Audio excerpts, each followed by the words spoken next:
Hello friends, welcome to our channel JR creative ideas.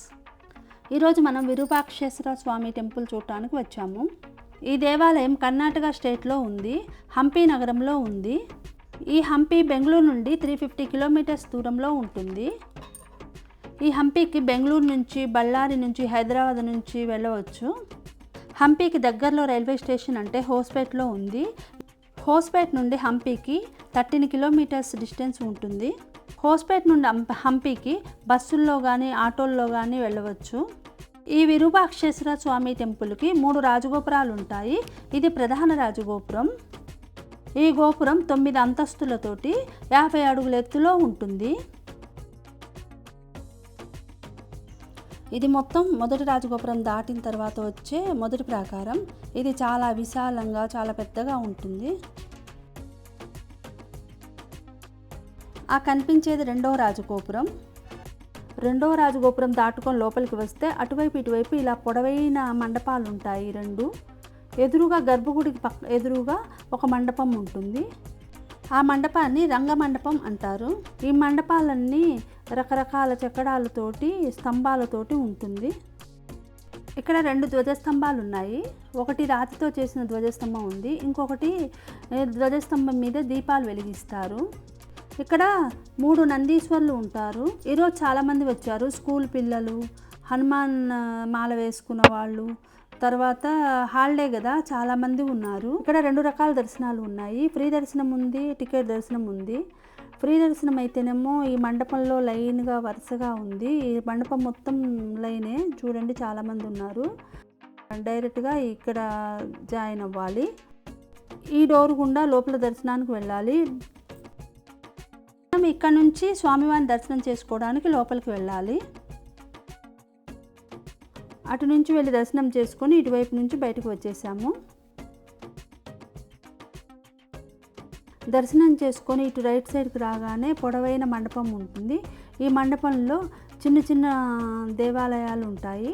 అందులో అమ్మవారు కూడా ఉంటుంది, భువనేశ్వరి మాతాదేవి ఉంటుంది.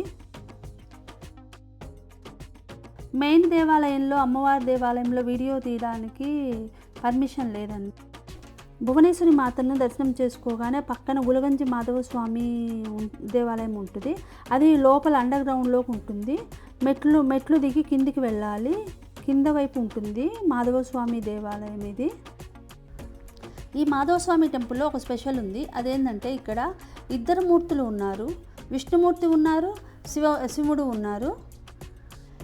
మీరు కూడా అబ్జర్వ్ చేయండి. వెనక వైపు విష్ణుమూర్తి ఉంటారు, ముందు శివలింగం ఉంది, కనిపిస్తుంది కదా. వీలున్నంత వరకు ప్రతిదీ మీకు వీడియోలో చూపించాలని నేను ప్రయత్నిస్తున్నాను. విజయనగర వంశంలో ఎవరెవరు పాలించారు అన్ని విషయాలతో ఇక్కడ ఒక చార్ట్ రాశారు, అది చూసాము. అలానే రాజముద్రలు ఏమేమి ఉన్నాయో కూడా చూపించారు. అది చూసుకొని వెనక వైపు నుంచి కుడివైపుకు వచ్చాము.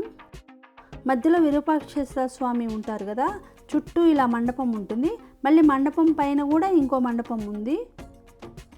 కింద వైపు మహిషాసురమర్దని శివలింగం ఉంది.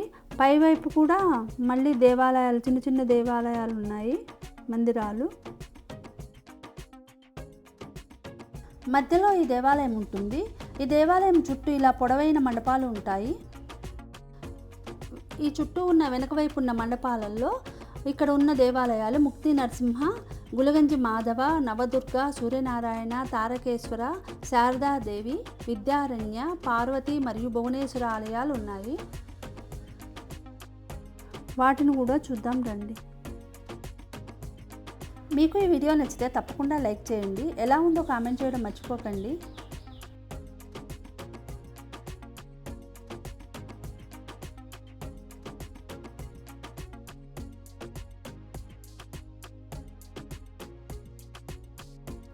గుడి చుట్టూ మండపం ఉంది కదా, వెనక ఉన్న మండపం గోడ మీద రాజగోపురం నీడ తలకిందులుగా పడినట్లు కనిపిస్తుంది. రాజగోపురం నుంచి 300 అడుగుల దూరం ఉన్న గోడ మీద ఒక హోల్లో నుంచి ఈ గోడ మీదకి తలకిందులుగా రాజగోపురం ఉన్నట్లు పడుతుంది. అది ఎలా పడుతుందో ఎవరికీ అర్థం కాలేదు ఇంతవరకు. అది ఒక అద్భుతంలాగా చెప్తారు. ఇది సభా మండపం. అప్పుడు 600 సంవత్సరాల క్రితం వేసిన కలర్స్ ఇప్పటికి కూడా చెక్కు చెదరకుండా ఉన్నాయి చూడండి. దశావతారాలు, గిరిజాదేవి కళ్యాణము, కళ్యాణ సుందర, మత్స్యయంత్రంతో అర్జునుడు మరియు త్రిపురారిగా పరమశివుని చిత్రాలు అన్ని రకాలు చెక్కబడి ఉన్నాయి. ఇక్కడ ప్రధాన ఆలయం లోపల 6 అంగుళాల సన్నని చీలిక ఉంటుంది. ఈ చీలిక నుంచి సూర్యకిరణాలు ఆలయం లోపల పశ్చిమ గోడపై పడి తూర్పు అభిముఖంగా ఉన్న మండపంపై పడుతుంది. ఇది మాయగా చెప్తారు. ఉగాది రోజు వచ్చే సూర్యకిరణాలు నేరుగా గర్భాలయంలోని శివలింగం మీద ప్రసరిస్తాయట. స్థల పురాణం ప్రకారం పార్వతీదేవి శివుణ్ణి వివాహం చేసుకోవడం కోసం పంపానది తీరంలో తపస్సు చేసింది. ఆ తపస్సుకు ప్రసన్నమైన శివుడు పార్వతీదేవిని ఇక్కడే వివాహం చేసుకున్నాడట. పార్వతీ పరమేశ్వరుడికి వివాహమైన ప్లేస్ ఇది. లోపల చూసుకొని ఉత్తర గోపుర ద్వారం ఇది. ఈ ఉత్తర గోపుర ద్వారం నుంచి బయటకు వస్తే ఇక్కడ మన్మథ హోండా ఉంటుంది. ఇది పుష్కరిణి. పండుగలప్పుడు దీన్ని డెకరేట్ చేస్తారు. పూలతోటి లైట్లతోటి డెకరేట్ చేస్తారు. ఇది మన్మథ హోండా. ఇక్కడ నుంచి ఇవి చిన్న చిన్న మండపాలు ఉంటాయి. ఇలా ఈ మన్మథ హోండాల్లోకి వెళ్ళడానికి దారి ఇటువైపు మెట్లు ఉన్నాయి, అటువైపు కూడా మెట్లు ఉంటాయి. గుడి పక్కనే ఆనుకొని బయట వైపుకి ఈ మన్మథ హోండా ఉంటుంది. ఇది చూసుకొని ఇటు నుంచి బయటకు వెళ్ళాలి. మన్మథ హోండా చూసుకొని ఇటువైపు వస్తే మెయిన్ దర్వాజా వచ్చేసాము. ఇక్కడ నుంచి హేమకూట హిల్స్కి వెళ్తున్నాము. హేమకూట గేట్వే. ఈ హంపి 5 పర్వతాల మధ్యలో ఉంది కదా, అందులో ఈ హేమకూట పర్వతం కూడా ఒకటి. ఈ హేమకూట పర్వతం మీద అనేక రకాల దేవాలయాలు కట్టారు. దేవాలయాల సమూహము ఇది హేమకూట పర్వతము.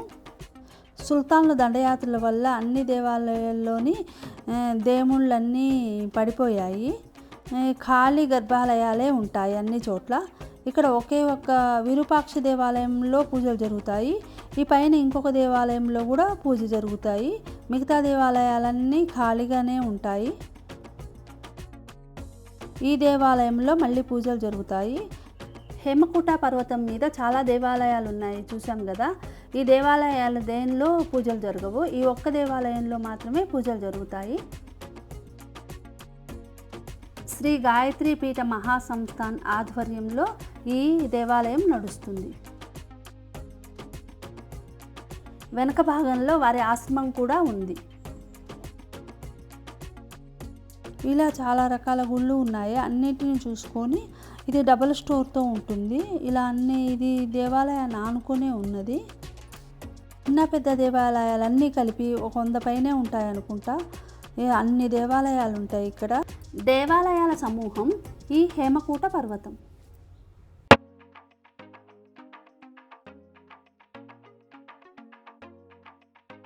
సస్వేకాల్ గణేషు, కడలేకాల్ గణేషు అనే 2 గణేష్ విగ్రహాలు ఉంటాయి ఇక్కడ చూడవలసినవి. ఒకే శిలతో చెక్కారు ఈ గణేష్ విగ్రహాలని. ఇది డబుల్ స్టోర్ మండపం. ఇది రాజగోపురం. ఈ రాజగోపురం ఎదురుగా ఇలాంటి మండపాలు చాలా ఉంటాయి. వీటిల్లో అప్పట్లో రాజుల కాలంలో వజ్ర వైడూర్యాలతో వ్యాపారం జరిగేదట. దేవాలయానికి ఎదురుగా రోడ్డుకు అటువైపు ఇటువైపు ఇలాంటి మండపాలు సుమారు 1 కిలోమీటర్ దూరం వరకు ఉంటాయి. ఇలా డబుల్ స్టోర్ మండపాలు కూడా ఉంటాయి. ఇలా చిన్న చిన్న షాపులు ఉన్నాయి. ఈ షాపులు దాటి వస్తే ఇక్కడ కార్ పార్కింగ్ ప్లేస్ ఉంది. ఇది చాలా పెద్ద ప్లేస్. ఇక్కడ చాలా ఆటోలు ఉంటాయి. మనం ఈ ఆటోలలో హంపిని చూడటానికి వెళ్ళవచ్చు. అయితే మనం చూసిన ప్రదేశాలను బట్టి 800 నుంచి 1500 వరకు ఈ ఆటో వాళ్ళు తీసుకుంటారు. Thank you for watching the video. మళ్ళీ వేరొక ఇంట్రెస్టింగ్ వీడియోలో మళ్ళీ కలుసుకుందాం. అంతవరకు బాయ్.